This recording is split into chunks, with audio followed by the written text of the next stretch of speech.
నక్కలగండి ఎత్తిపోతల పథకం వేగంగా కావడానికి ఉన్న అవకాశాలు చాలా మెండుగా ఉన్నాయి. ఎస్ఎల్బిసి సొరంగానికి సంబంధించి 44 కిలోమీటర్ల కెనాల్లో ఇప్పటికీ 60% టన్నల్ తవ్విన పరిస్థితి పూర్తయింది. అదేవిధంగా టన్నల్ యువతల 560 కోట్ల రూపాయలతోటి నక్కలగండి వద్ద రిజర్వాయర్ నిర్మాణానికి టెండర్ ప్రాసెస్ అయిపోయింది. కాంట్రాక్టర్ కూడా సక్సెస్ అయింది. కాంట్రాక్టర్ పనులు కూడా మొదలుపెట్టాడు. కాబట్టి రిజర్వాయర్ సంవత్సరం లోపల పూర్తయింది.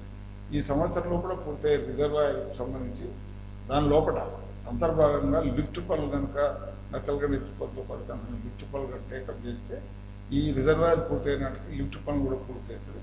కేవలం సంవత్సరం నుంచి 2 సంవత్సరాల కాల పరిధి లోపల ఈ 2.5 లక్షల ఎకరాలకు మనం నక్కలగండి ఎత్తిపోతల నీళ్ళు ఇవ్వచ్చు.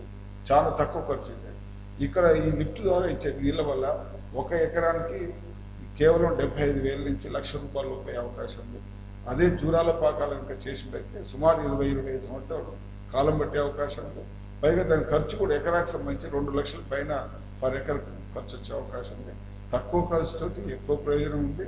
తక్కువ కాలం లోపల నీళ్లు రాబట్టి తక్కువ పీరియడ్ లోపలనే ఫ్లోరైడ్ ప్రాంతానికి మనం ఇవ్వగలిగే పథకం నక్కలగండి ఎత్తిపోతల పథకం. దీన్ని అనేక మంది నిపుణులు కూడా అంగీకరించిన పథకం. అదేవిధంగా ఫిజిబిలిటీ రిపోర్టు స్పష్టంగా వచ్చిన పథకం. తక్కువ ఖర్చుతోటి ఏ రాష్ట్రాలతో జల వివాదాల సంబంధం లేకుండా సిడబ్ల్యూ క్లియరెన్స్ అవసరం లేకుండా చేపట్టి టేకప్ చేసే ప్రాజెక్టు కాబట్టి దీనికి అన్ని రకాల అవకాశాలు మెండుగా ఉన్నాయి. దీన్ని టేకప్ చేయడం అనేది సత్వర పరిష్కారానికి మార్గం.